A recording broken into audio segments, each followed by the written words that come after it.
me igrotu zignishe kai moride zignishe.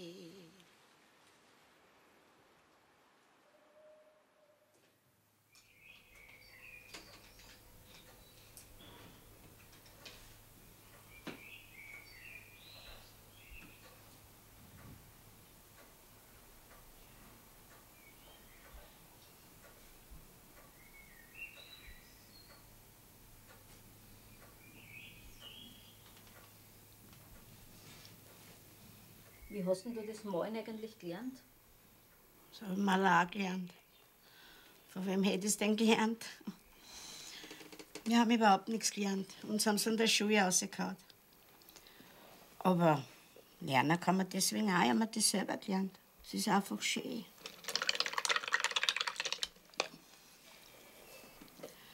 Der Wohnwagen war überall. Der war wichtig. Ohne den waren wir arm. Da waren die Kinder, wo hätten sie geschlafen? Okay, today here with us is Karin Berger. I'm very happy for you to be here. Yeah, and I'm happy too. Last night we had your film here, and there were a lot of people. Actually, it was very interesting to see the reactions of people and to really see what they think about a legendary figure that you have decided to put in your film. I mean, my first question would be this one. How are you connected to, I mean, why did you choose to portray this figure? And how do you think you have affected people's lives by trying to say something with your film and to basically to say something true about Roma community? I mean, to make this portrait about Chaya Stoica has a longer story, because I got to know her when we were looking for Roma women to give an interview about their experiences in the concentration camps of the Nazis. And this was in the mid of the 80s, and it was almost impossible to find somebody, because the women did not want to open up to the society because they were afraid of being discriminated and known as a Roma woman, and most of them tried to hide their identity. And Chaya and her sister and another woman, Sintica, were the only ones who said, okay, we are talking with you. And when we made this interview with Chaya and her sister Katarina, Chaya told me that she has written something about her life. And after the interview, we got friends. It was very easy. It was not difficult to enter the this Roma society. I mean, it was a very personal connection with her. And then she gave me what she had written, and then I tried to find an editor. It was not difficult, but I found one, and we brought out this book. And this book, in German it's Wir leben im Verborgenen, it's like we live in the hidden, was her story about her way through the camps. And it was in Austria at that time a very big thing, you know, because it had started more intensively than before to remember what happened in National Socialism, the Waldheim affair. I mean, I don't know, it was more or less at that time. So people were talking a lot about it, but nobody thought of the gypsies, of the Roma people, you know.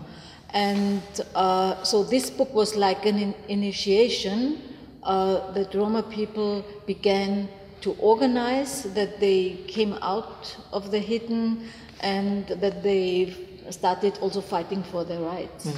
So this is the first part, you know. And I mean, it's also maybe an answer to the second question, yeah. I mean, it's good. I mean, probably your decision was for somebody from the Roma community to speak up, and I think this is very important. So, do you think that Roma people, by looking at these figures, which are a success story, it's not just victimizing. Do you think that it's better for them to kind of have this feeling from the films and from the movies? Because we usually see movies that really victimize Roma people, which in fact they have been discriminated and neglected throughout the years. But is it good to also put successful people, successful stories? For you as a director, is it challenging? Yes, I think so, because I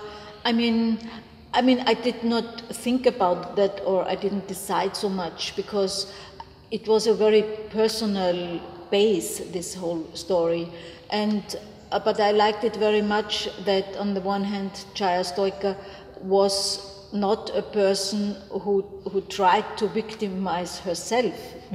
She did the opposite, and she did not like that you see on the TV so many programs with poor Roma people and nothing else. I mean, I think it's good to see how they live when they are poor, but it's not the only thing, and there's a very big potential, I think, of how you can create your life. And that's what I also tried in the film, not to victimize her and to give her really a very big room to act and to show her story. And I also, in this film, there's also a second one, I tried to portray her, or to show also the resources she has to survive this experience, and not to shrink her as a victim of National Socialism. Can you tell me about the journey that the film had? I mean, after it was released, I would like to know more of a reaction from the people. If there was any moment that you would share with us. I mean, one moment was when in Vienna is a big festival, the Biennale called, and we had our premiere there. Our second premiere, we had one for France. But this was a very big moment, because after the film people made standing ovations, and that's the best you can get. What's the situation of Roma in Austria? I would like to know. I mean, are they very much now concentrated there? What do they do if there is a population of Roma in Austria? What do you mean? What do they do? I mean, are they being now integrated in the life? I would really like to know. I mean, I would say they are more or less integrated.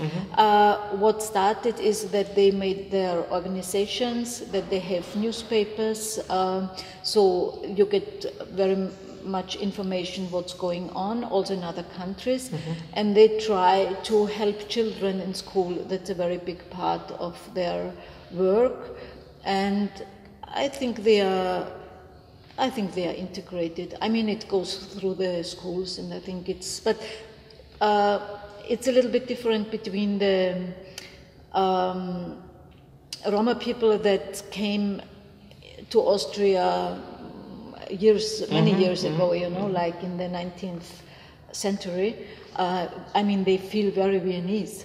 And the others that came in the 50s and 60s to work in Austria. And I mean, this is a little bit a different situation.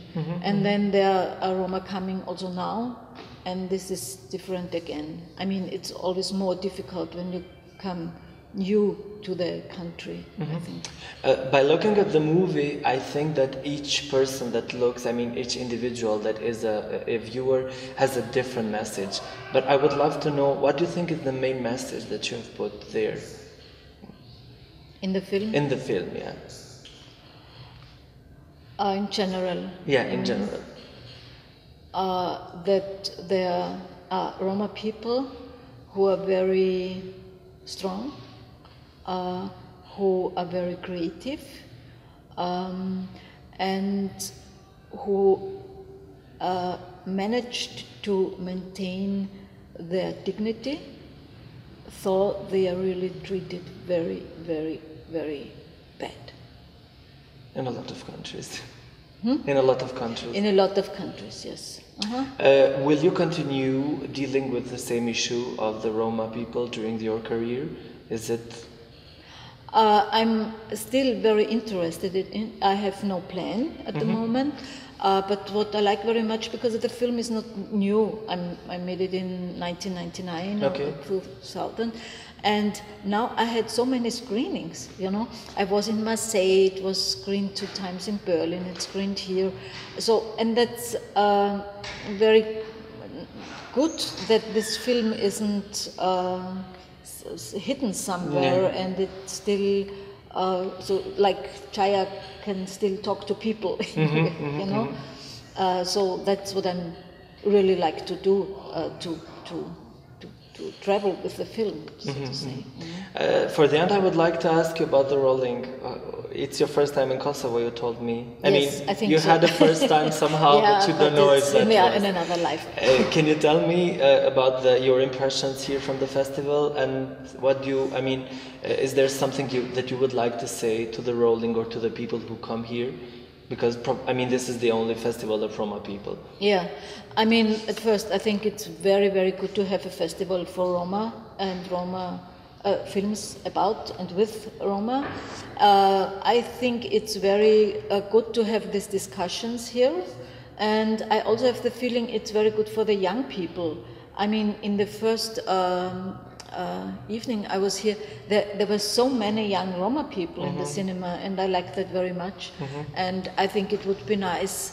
Also, I saw you have workshops. I mean, it's tonight, and I think it's very good. Also, maybe they can use the film instruments by themselves and make films about themselves or other people, or don't know what they like to do. Yeah. And I thought this is a very lively and moving situation, and I like that. I have to thank you very much. For I thank coming. you. Thank you. Thank you.